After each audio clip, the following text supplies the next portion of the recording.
I'm Steve Ember with the VOA Special English Development Report.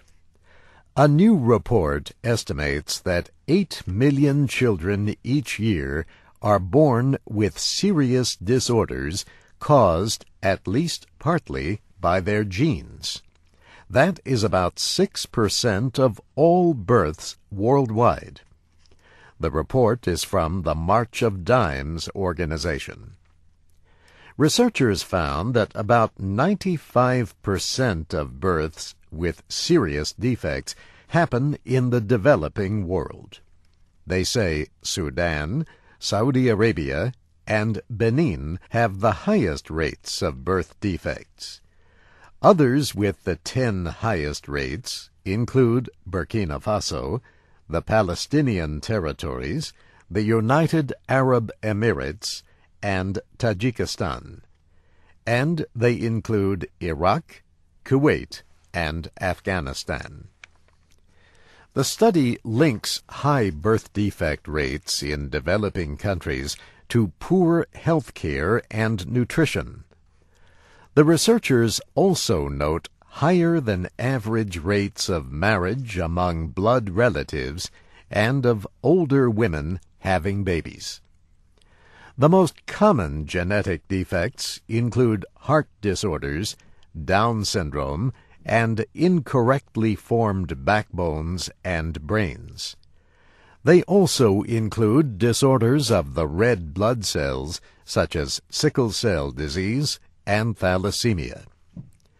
The report says hundreds of thousands of other children are born with serious defects that are caused during pregnancy. Pregnant women risk harm to their babies from alcohol and tobacco. There is also a risk if they get infected with diseases like rubella or syphilis, or do not get enough nutrients like iodine and folic acid. The March of Dimes says the report identifies for the first time what it calls the hidden worldwide extent of birth defects. Researchers collected information on almost 200 countries.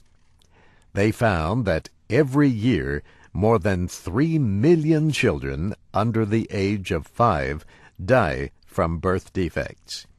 Those who survive may have mental or physical problems for life. The report suggests a number of ways to deal with the international problem. One step is to make sure women have a healthy diet during their reproductive years. Another is to test men and women to identify those at higher risk of having children with genetic disorders. But the report says the first step is to educate people about the problem of birth defects and ways to prevent or treat them. The March of Dimes says the ideas in the report could reduce death and disability from birth defects by up to 70%. This VOA Special English Development Report was written by Jill Moss. You can read and listen to our reports at voaspecialenglish.com. I'm Steve Ember.